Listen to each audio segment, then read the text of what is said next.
Assalamualaikum warahmatullahi wabarakatuh. Ayat yang selalu kita baca pagi, petang, siang dan malam, alhamdulillahi rabbil alamin.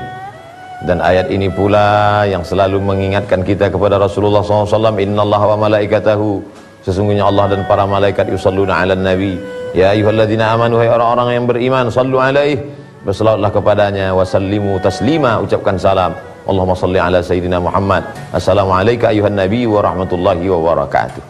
Mulia karena harta ketika harta masih ada. Ketika harta sudah tidak ada, kemuliaan akan hilang. Mulia karena jabatan ketika masih punya jabatan. Ketika jabatan hilang, maka kemuliaan pun ikut menjadi hilang. Mulia karena saudara, mumpung dia masih hidup. Ketika dia mati, maka kemuliaan pun akan sirna. Mulia karena sesuatu yang hampa, maka dia akan hilang bersama kehampaan itu sendiri. Hampa, binasa, sifat materi. Kembang, harum, menguning, layu, mati, sifat materi. Maka mulialah dengan yang kekal abadi, kemuliaan bersama Allah, kemuliaan bersama kalam Allah, kitab suci Al-Quran, bukan ucapan Muhammad SAW. Tanzil al-azizir rahim, dia turun dari aziz yang maha perkasa. Kalau dia mau, dia matikan semua makhluk yang berdosa, bisa. Tapi di ujung ayat itu, rahim, dia kasih dan sayang. Rahmati sabaqat al-ghadabi, rahmatku, kasih sayangku lebih dulu daripada murkaku. Allah tidak mengedepankan murkanya. Makanya yang awal kita baca ketika buka Al-Quran, Bismillahirrahmanirrahim, dengan nama Allah yang maha kasih dan sayang. Didulukan Rahman daripada Rahim. Rahim hanya orang beriman saja yang mendapat. Rahman semuanya mendapat. Yang pelaku dosa pun dapat kasih sayang Allah Subhanahu wa taala. Allah masih sayang. Kalau ada yang melakukan dosa maksiat di bulan baik, bulan kemuliaan pun tetap juga dengan dosanya, bukan karena Allah tidak mampu untuk membuat dia mati. Innama amruhu idza arada syai'an ayyaqula lahu kun fayakun, mati. Tapi Allah masih sayang. Dia biarkan supaya orang ini bertobat. Dia biarkan supaya orang ini mau berfikir. Allah tidak ingin kita dalam keterpaksaan. La ikraha fid din, tapi Allah ingin kita dalam penuh kesadaran. Al-inqiyad wa ta'ah, tunduk dan patuh taat kepada Allah Subhanahu wa taala. Ada orang-orang yang mulia dengan Al-Quran. Ketika semuanya mati menghadap Allah menjadi bangkai yang lapuk, lalu kemudian ada orang yang bangkit. Al-mahiru bil Quran ma'as safaratil kiramil bararah, dia akan bangkit bersama para malaikat.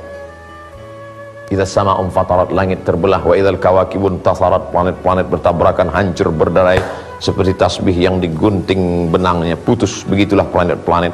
Wa idzal biharu fujirat, lautan naik ke daratan, tsunami kata orang, tapi lebih dahsyat daripada itu. Wa taran nasa sukara, kau lihat manusia waktu itu mabuk, wa mahum bisukara, mereka bukan mabuk, walakinna azaballahu syadid, tapi azab yang amat sangat begitu mengerikan. Tapi ada orang-orang yang bangkit dari kubur, wa idzal quburu bu'thirat, bangkit dari kubur, tapi dia bangkit dari kubur bersama para malaikat, pandang ke kanan malaikat, kiri malaikat, depan malaikat, belakang malaikat, atas malaikat, bawah malaikat, padahal aku manusia. Mengapa aku bisa bangkit bersama malaikat? Al-mahiru bil Quran, orang yang membaca Al-Quran, menghafal Al-Quran, mengamalkan Al-Quran. Bahkan para penghafal Quran itu memberikan syafaat kepada keluarganya, kepada orang-orang yang baik, yang amalnya kurang, imannya tetap ada, istiqamah menjalankan agama Allah, dia diberikan Allah Subhanahu wa taala suatu kelebihan yang tidak diberikan kepada yang lain. Ada bapak, ada ibu, ada ayah yang di atas kepala mereka tajum minan nur, mahkota dari cahaya. Mengapa mereka dapat, mengapa aku tidak? Mengapa mereka di kepala mereka kehormatan? Raja dianggap raja ketika ada mahkota di kepalanya, crown. Tapi kenapa aku tidak dapat? Kenapa mereka dapat? Ternyata mereka yang mendidik anak-anak mereka menjadi para penghafal Quran, pengamal Al-Quran. Setiap anak membaca Al-Quran. Mereka yang hafal Al-Quran satu hari dia ulang 2 juz, kalau tidak dia akan lupa. 1 bulan dia khatam 2 kali. 1 tahun anaknya khatam 24 kali, 42 kali, 44 kali berhatam Al-Quran. Maka sampai pahalanya, itulah yang akan menolong di hadapan Allah Subhanahu wa taala. Yauma la yanfa'u malu wala banun, pada hari itu harta dan anak tidak bisa menolong. Apa yang bisa menolong? Yang bisa menolong diantaranya adalah Al-Quran. Makanya diantara doa yang kita panjatkan kepada Allah, Allahumma arhamni bil Quran, berikan aku rahmatmu ya Allah dengan Al-Quran.